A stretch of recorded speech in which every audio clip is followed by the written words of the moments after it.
నమస్తే తెలుగు వన్ న్యూస్కి స్వాగతం. ఒకవైపు పోసాని, ఇంకొక వైపు ఆర్జీవి.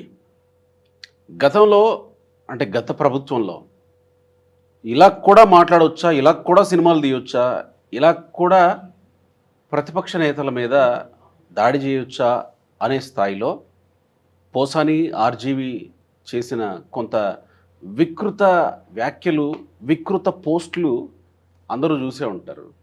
అయితే ఇప్పుడు వాళ్ళకి నోటీసులు ఇచ్చిన నేపథ్యంలో, వాళ్ళ మీద కేసులైన నేపథ్యంలో అరెస్టుల వరకు వెళతారా అనేది ఒక చిన్న సందేహం. అప్సాని రాజేష్ గారు ఉన్నారు మనతో. రాజేష్ గారు, వాళ్ళ మీద పెట్టిన కేసులు అరెస్టుల వరకు వెళ్ళేవేనా? వాళ్ళని కూడా ఇదే విధంగా వర రవీందర్ రెడ్డి, బోర్గడ్ లాంటి ట్రీట్మెంట్ వాళ్ళకు కూడా ఉంటుందా? ఇవాళ ఎవడు రోడ్డుకి లెఫ్ట్ సైడ్ డ్రైవ్ చేయాల్సినాడు రైట్ సైడ్కి వెళ్ళినా యాక్సిడెంట్ అవుద్ది. ఎవడు యాక్సిడెంట్లో ఇన్వాల్వ్ అయినా ఎవరికి హాని కలిగినా కేసు అవుద్ది. ఇక్కడ బోర్గడ్డ అనిలు, వర్రా రవీందర్ రెడ్డి మాత్రమే తప్పు చేస్తే శిక్షలు ఉంటాయి. రామ్ గోపాల్ వర్మ ఒక సినిమా దర్శకుడు కాబట్టి, పోసాని కృష్ణమురళి ఒక సినిమా రచయిత, నటుడు కాబట్టి వీళ్ళు తప్పు చేస్తే శిక్షలు ఉండవని చెప్పని అసలు ఆ భావనే తప్పు. తప్పు ఎవరు చేసినా తప్పే. రామ్ గోపాల్ వర్మని ఎవరన్నా దూషించినా తప్పే, రామ్ గోపాల్ వర్మ ఇంకెవరినైనా దూషించినా తప్పే. ఇక్కడ రామ్ గోపాల్ వర్మ అనే వ్యక్తి నాకు సామాజిక బాధ్యత లేదు, అంతా నా ఇష్టం, నా వ్యక్తిత్వం అపురూపం, అమోఘం, బ్రహ్మాండం, భజగోవిందం అని చెప్పని నాకు నేను ఒక యునిక్ పీస్ని అని చెప్పని చెప్పుకుంటూ ఉంటాడు. మీడియా ఇంటర్వ్యూలో చాలా సందర్భాల్లో అతను ఆ విధంగా తను స్తుతించుకోవటం, శ్లాఘించుకోవటం మనం చూసాం. నీకు నువ్వు అతీతంగా, అన్ని వ్యవస్థలకు అతీతంగా ఉండాలి అనుకున్నప్పుడు ఆ విధమైన నడవడిక ఉంచుకొని తీరాలి. అంటే నేను ఎవరిని లెక్క చేయను అన్నప్పుడు ఎవరిని లెక్క చెయ్యని గౌరవప్రదమైన జీవితం గడపాలి. కానీ నాకు రాజకీయ ఎజెండా ఉంది, ఆ రాజకీయ ఎజెండాలో భాగంగా నా ఎజెండాకి వ్యతిరేకులని నేను మార్ఫింగ్ ఫోటోలతోటి అవమానపరుస్తాను అనంటే ఆ హక్కు నీకు లేదు. అది చట్ట వ్యతిరేకమైంది, నేరపూరితమైంది. ఖచ్చితంగా దానికి తగిన పరిస్థితులు, పరిణామాలని అనుభవించి తీరాల్సిన పరిస్థితులు ఉత్పన్నం అవుతాయి. ఇవాళ అదే జరుగుతూ ఉంది. జగన్మోహన్ రెడ్డి గారి పట్ల ప్రేమ ఉందా, లేదు జగన్మోహన్ రెడ్డి గారి ద్వారా ఇతనికి ఆదాయం దక్కుతుందో తెలియదు, కానీ జగన్మోహన్ రెడ్డి గారి పట్ల కొంత లాయల్టీని ఈ మధ్యకాలంలో రామ్ గోపాల్ వర్మ ప్రదర్శించాడు. అది తప్పు కూడా కాదు. రాజకీయంగా ఎవరి ప్రయారిటీస్ వాళ్ళకు ఉండాలి. ఆ విధమైన స్వేచ్ఛ, హక్కు రాజ్యాంగం మనకు కల్పించింది. జగన్మోహన్ రెడ్డి గారి పట్ల అభిమానం ఉన్న కారణంగా జగన్మోహన్ రెడ్డి గారి రాజకీయ ప్రత్యర్థుల్ని అత్యంత జుగుత్సాకరంగా, సాక్షాత్తు ఈ రాష్ట్ర ప్రధాన ప్రతిపక్ష నాయకుడు చంద్రబాబు నాయుడు గారు క్యాబినెట్ ర్యాంకులో ఉన్న హోదా అయింది. లీడర్ ఆఫ్ ది అపోజిషన్ అంటే ఆయనకు ఒక క్యాబినెట్ ర్యాంకు స్థాయి ఉంది. అటువంటి వ్యక్తిని, ఆయన రాష్ట్ర మాజీ ముఖ్యమంత్రి, ఒక పార్టీకి అధ్యక్షుడు, అవన్నీ కూడా పక్కన పెడదాం. అటువంటి వ్యక్తిని ఇవాళ నువ్వు ఒక పశువుకి ఆయన మొహాన్ని పెట్టి ఏం సందేశం ఇస్తున్నావు, ఏం సందేశం ఇచ్చావు? అంటే ఏం చేసినా చలమణ అవుతుంది. నేను జగన్మోహన్ రెడ్డి గారి పట్ల లాయల్టీతో ఉన్న, జగన్మోహన్ రెడ్డి గారి పాలకుడిగా ఉన్నాడు కాబట్టి నన్ను ఆయనే కాపాడతాడని చెప్పనే. టీవీ5 డిబేట్లో కొలికిపూడి శ్రీనివాసు నీ ఈ ప్రవర్తన పట్ల ఆక్షేపణ వ్యక్తం చేస్తా నిన్ను దూషించారు అని చెప్పని నువ్వు సాక్షాత్తు డీజీపీ గారి దగ్గరికి వెళ్ళి కంప్లైంట్ చేసావే. అంటే నువ్వు విమర్శకు అతీతుడువా? నువ్వు మాత్రం ఎవరినైనా ఏ స్థాయిలో ఏ విధమైన విమర్శలైనా చేస్తావా? పవన్ కళ్యాణ్ గారిని, నారా లోకేష్ని, చంద్రబాబు నాయుడు గారిని, వాళ్ళ మొహాలని పశువులకి మార్ఫింగ్ చేసి పెడతావా?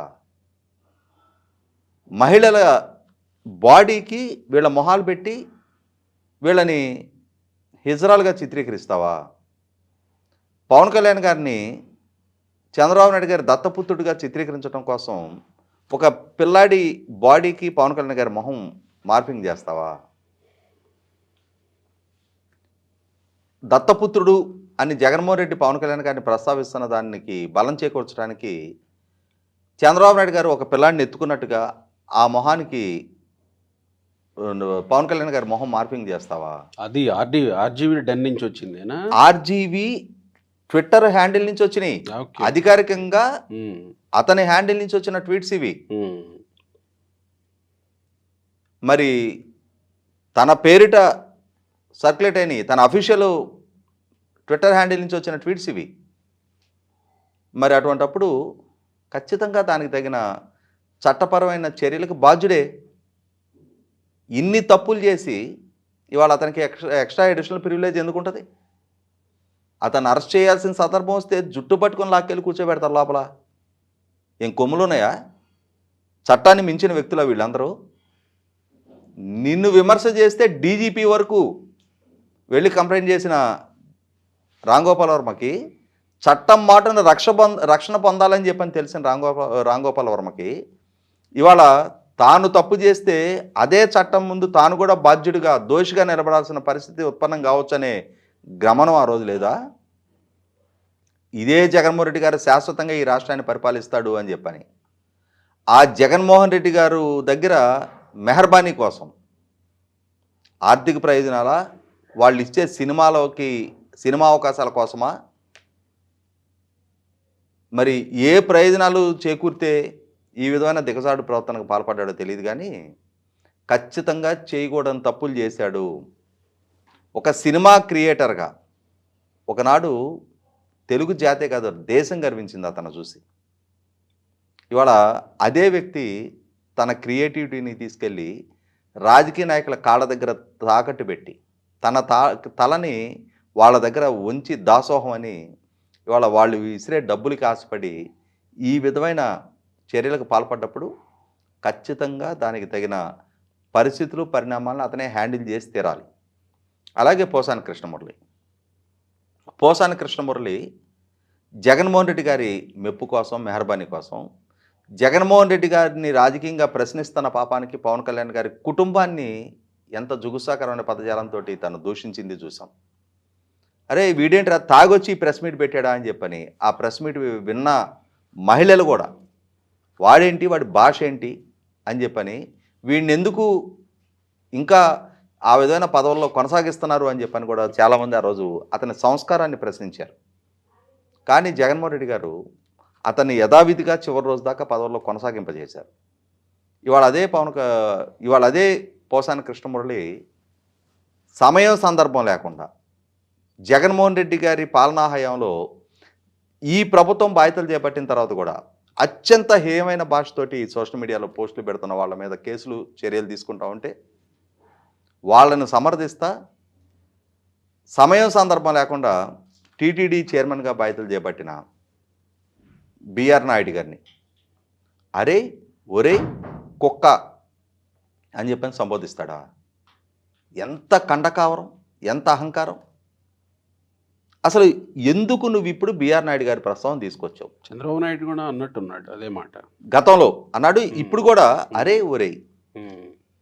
మరి నువ్వు ఒక రాష్ట్ర ముఖ్యమంత్రిని, టీటీడీ చైర్మన్ని నువ్వు కుక్క అరే ఒరే అని సంబోధిస్తుంటే నీ మీద కేసు నమోదు చేయకుండా ఉండాలా?